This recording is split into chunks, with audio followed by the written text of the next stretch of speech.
কিমাগুলো দিয়ে দিচ্ছি। এরপর পেঁয়াজ কুচিগুলো দিয়ে দিচ্ছি, ধনে পাতা, কাঁচা লঙ্কা, এরপর আদা রসুনের পেস্ট,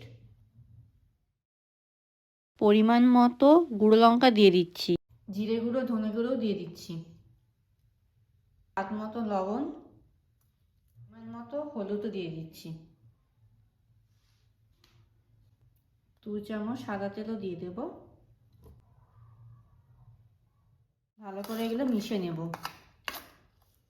রান্নার জন্য ময়দাও দিয়ে দিচ্ছি,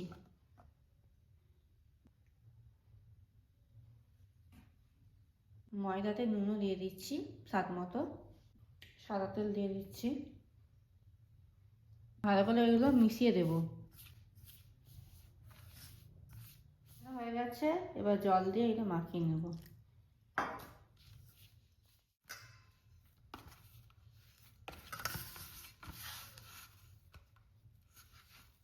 এগুলো পিস পিস করে কেটে দেব।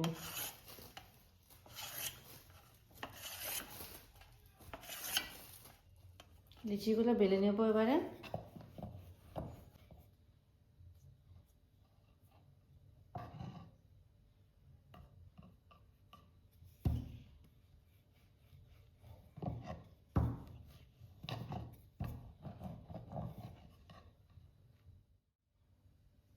এটা আবার রেডি করে নেব।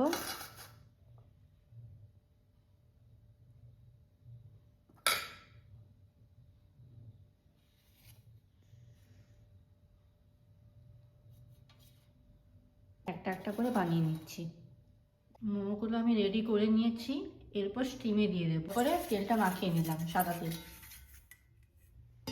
দিয়ে দিচ্ছি।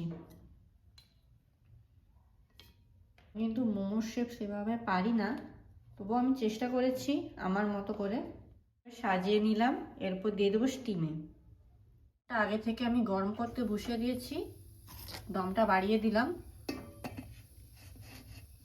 এটাও দিয়ে দিচ্ছি, এটা চাপাও দিয়ে দেবো। এটা হয়ে গেলে আসছি তোমাদের পর চলে এলাম, দেখি এটা স্টিম হয়েছে কিনা।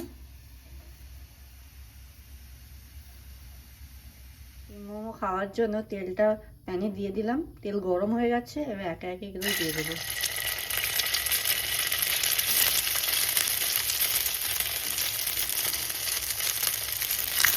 মোমোগুলো রেডি হয়ে গেছে, কেমন হয়েছে তোমরা কিন্তু কমেন্টে জানাবে।